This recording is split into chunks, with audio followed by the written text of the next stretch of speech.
this video, we go after the steps of some of the women and men whose lives have become part of Barcelona's history. In other words, we will go from Barceno to Barcelona, over 2,000 years of history. It is said that Amilcar, the Carthaginian general who conquered large parts of Spain, founded a city named Barkeno, which was later renamed by the Romans Barcino. Although Amilcar died fighting the Romans in Spain, he made his 9-year son, Hannibal, swear revenge against them. Once grown up, Hannibal fulfilled his vow and decided to fight the Romans directly in their land.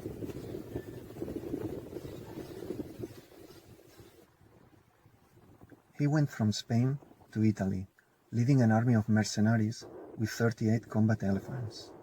Together, they crossed the Alps, the Pyrenees, and probably went through Barkeno.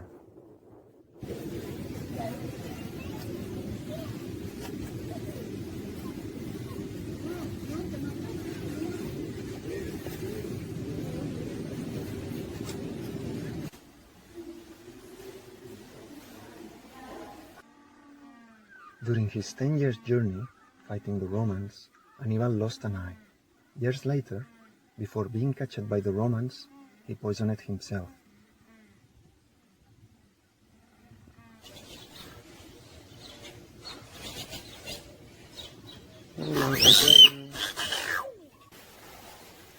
Only one of the combat elephants that took part on Hannibal's journey survived. The elephant was named Sirius and was from a species now extinct.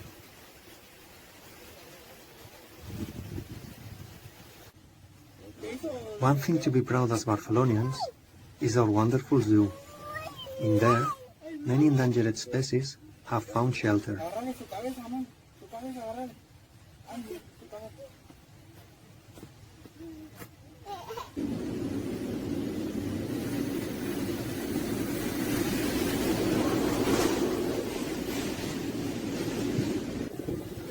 After pushing back the Carthaginians from Spain, the Romans colonized the country.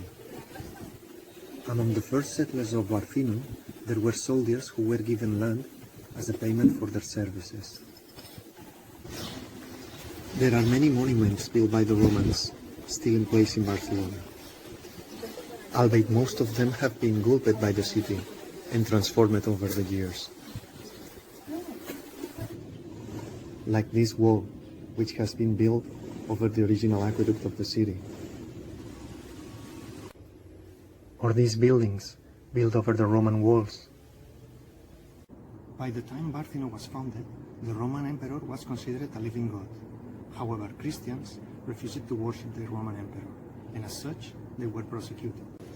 According to the local tradition, a 13-year-old girl named Eulalia, from a village called Sarriá, went to Barcino to speak to the governor to ask him to stop prosecuting Christians. The governor, annoyed by Eulalia's stubbornness defending her beliefs, decided to punish her as an example.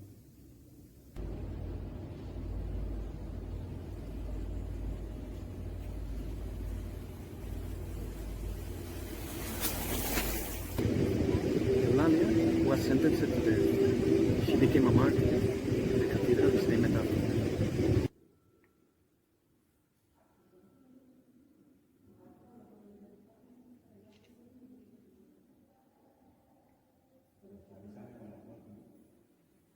What is considered to be Eulalia's mortal remains are preserved inside the cathedral as a relic.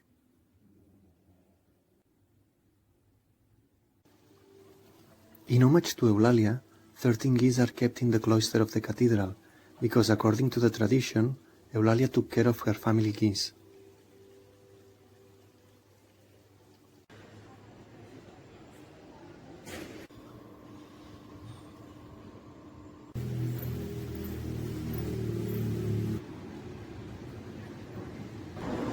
As the years went on, Christianism ceased to be persecuted to become the hegemonic power in the Roman Empire. Emperor Theodosius, who converted to Christianism after becoming seriously ill, ordered to transform pagan temples into churches and to prosecute heretics. Theodosius' daughter was a devout Christian named Galla Placidia, who was kidnapped by the Goths. As a prisoner, Gala fell in love with Ataulf, who became the Goths' king.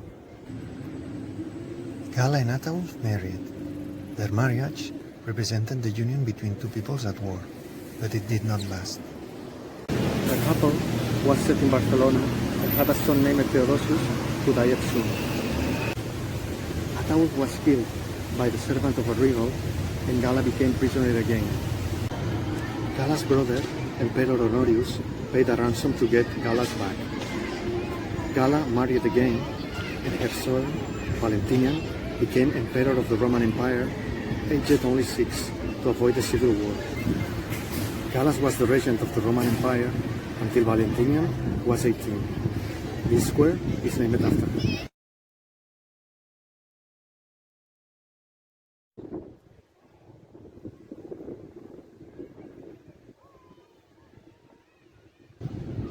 According to an ancient chronicle, the Catalan royal banner was created after a battle. The king of the Franks, Charles the Bold, toasted his hands on Wilfred the Hairy's blood, and then swept his fingers on Wilfred's golden shield. Wilfred the Hairy became Count of Barcelona. He died as the prototype Spanish, Catholic, cavalier hero, fighting the Saracens. This historical period, in where a large part of Spain and Catalonia was under Muslim rule, is known as Reconquista. The concept of Reconquista, or Reconquest, is highly controversial because it involves that for more than 700 years, Spanish Catholic and Muslims kept fighting each other all day long. As opposed to the concept of Reconquista, there is that of coexistence, which implies that Spanish, Catholic, Muslims and Jews lived happily together. Of course, neither the concept of Reconquista or coexistence were the norm back then. Perhaps the most appropriate term to describe that period of Spanish and Catalan history is that of convenience. Religion was not what mattered the most, but power. The alliances were liquid. Sometimes Muslims fight alongside Christians, and sometimes it was otherwise. When Barcelona was under Muslim rule, the cathedral was transformed into a mosque. The opposite happened in Córdoba, in where the mosque has become a cathedral.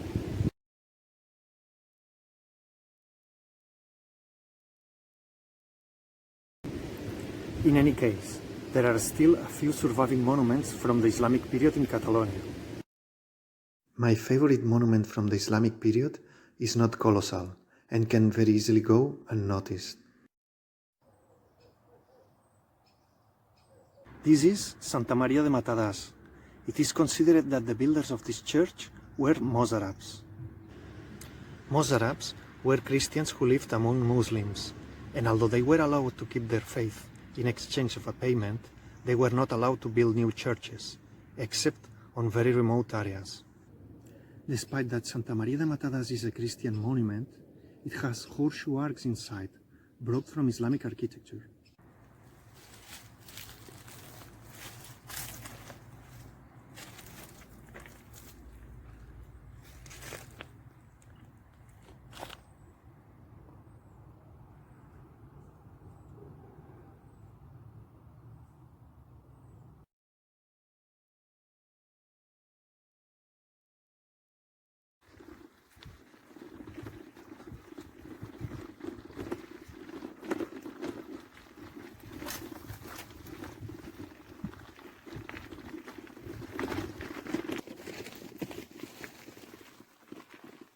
Saracens were little by little pushed back, but this came at a cost. The society that emerged in the new conquered Christian lands was a militarized one.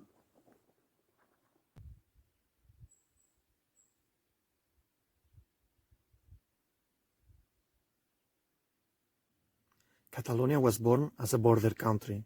Castles and fortified monasteries were built all over the territory to defend it. The crown deputies became unaccountable landlords.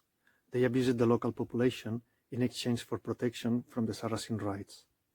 The church also took advantage from this chaotic situation by expanding their properties and exploiting them. Abbot Oliva gained a reputation for going after the corrupt clergy. He was born an aristocrat, descendant of Wilfred the Hale, but renounced to his secular possessions to become a priest. As head of Santa Maria de Ripoll, the monastery library became one of the biggest in Christianity.